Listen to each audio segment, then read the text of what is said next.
Pillars of Islam. The Pillars of pillars. Islam. Yes, this is a Interesting. cute story. Okay. Then let's go ahead and jump in. Shall we I'll go ahead and read this then, right? read all of it? Yes. Okay, all of it. All right, lovely. So we're So here in Surah Yusuf. This is yeah, Surah just 12. to say that this is talking about the wife of Putifar and her ladies. Her Who ladies is in the wife of who? Putifar, the I don't know how to say it in English. The Sarah. Well, it is. Most people would actually not even know the names, but this is actually about Joseph after he has been sold by his brothers, and now he's finding himself in Egypt, and and the he's wife of getting the. becomes Yeah. an advisor to Putifar, and the wife of Putifar wants to seduce him. That's in the biblical Yes. story. Right. So you Okay. know So this this is the interesting. I haven't gotten to the bottom of this. Why this this character in the story is called Aziz. It's quite interesting why that's the case. But anyway, so that's the context. We have Joseph is in Egypt. He's working his way up. He's like totally cooking. He's totally cooking, right? And the wife of Putifal, this high-ranking administrative type in the society of Pharaoh, right? He's like the second in command, something like that. Correct me if I'm wrong. Yeah. Something Right, like okay, so this is the individual then, so we read. Ladies in the city, the wife of the great Al-Aziz is seeking to seduce her slave from his true self. Truly hath he inspired her with violent love. We see she is evidently going astray. When she heard of this malicious talk, she sent for them and prepared a banquet for them. She gave each of them a knife, and said to Joseph, Come out before them. When they saw him, they did extol him, and in their amazement cut their hands. They said, Allah preserve us, no mortal in this.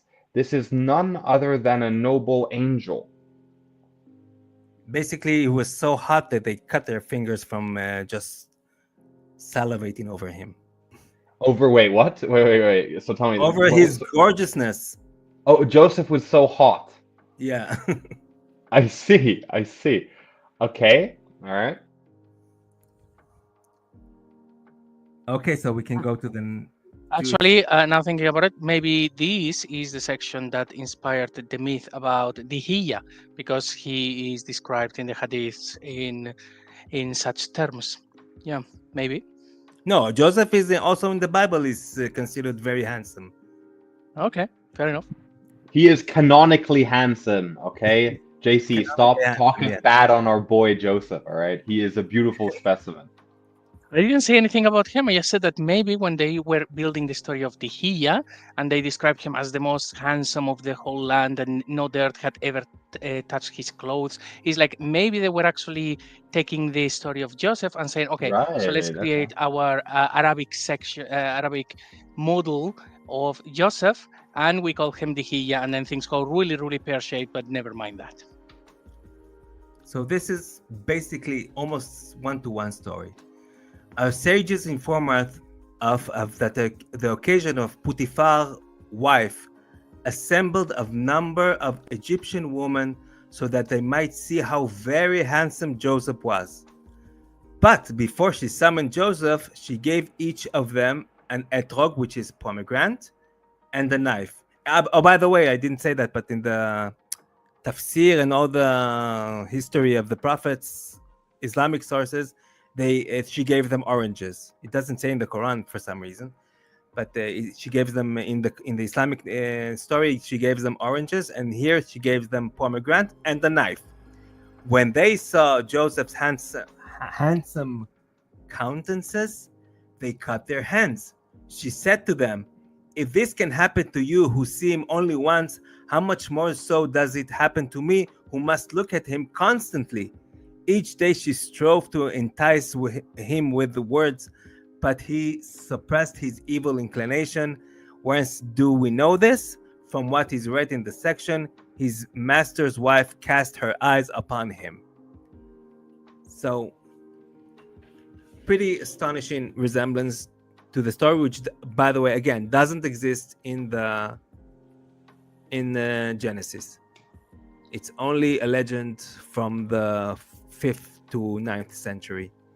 I see. Right. Wait, So, wait. so it Can I is a can legend. It is a legend. It is not a scripture. It is what it was just a nice story that they were telling to, well, children and everybody else. But somehow that story then becomes part of the Quran and inspires many verses in the Quran, and it then becomes a scripture because From nobody the can Bible, deny we that. know that But she.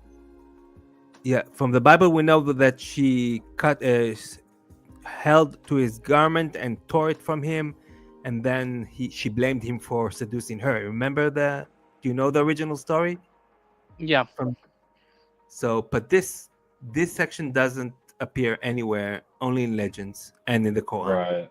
Isn't it funny though? Okay, I just want to make this comment because I had this joke when I was in high school where I had a friend of mine who would have this attitude where even if a girl would just look at him, he'd be like, "Oh, she wants me," right? So it's like his master's wife cast her eyes upon him.